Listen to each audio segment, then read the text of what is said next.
സ്നേഹ സന്ദേശയാത്രകൾ സംഘടിപ്പിച്ചും സൗഹൃദ സന്ദർശനം നടത്തിയും കേരളത്തിലെ ക്രൈസ്തവ സമൂഹത്തിന്റെ പിന്തുണ ആർജിക്കാൻ BJP ശ്രമിക്കുന്നതിനിടെയാണ് തത്തമംഗലത്തെ സംഭവമുണ്ടായത്. വിവിധ മതവിഭാഗങ്ങളും രാഷ്ട്രീയ പാർട്ടികളും ആക്രമണത്തെ ശക്തമായി അപലപിച്ചു. സംഭവിക്കരുതാത്ത കാര്യമാണ്.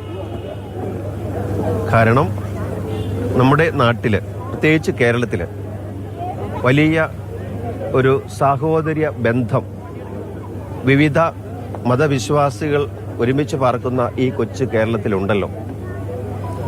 നാളിതുവരെയും അനുവർത്തിച്ചു പോന്ന ഈ ശ്രേഷ്ഠമായ ഒരു പാരമ്പര്യം, അതിന് ഘടകവിരുദ്ധമായ രീതിയിലുള്ള പുത്തൻ പ്രവണതകളാണ്.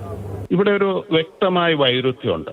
ആ വൈരുദ്ധ്യത്തിൽ ഞാൻ കാണുന്ന ഒരു ലക്ഷ്യം ഒരേ സമയം നേതൃത്വത്തെ പ്രീണിപ്പിച്ച് നിർത്താൻ ശ്രമിക്കുകയും എന്നാൽ ഊതിക്കൊണ്ട് കഴുത്തറക്കുന്നു എന്ന് പറയുന്നത് പോലെ ആ സമൂഹത്തെ ഇല്ലാതെയാക്കാൻ ശ്രമിക്കുകയും ചെയ്യും. ജനവികാരം എതിരായതോടെ മുഖം രക്ഷിക്കാൻ പാലക്കാട് BJP പ്രതിഷേധം സംഘടിപ്പിച്ചു.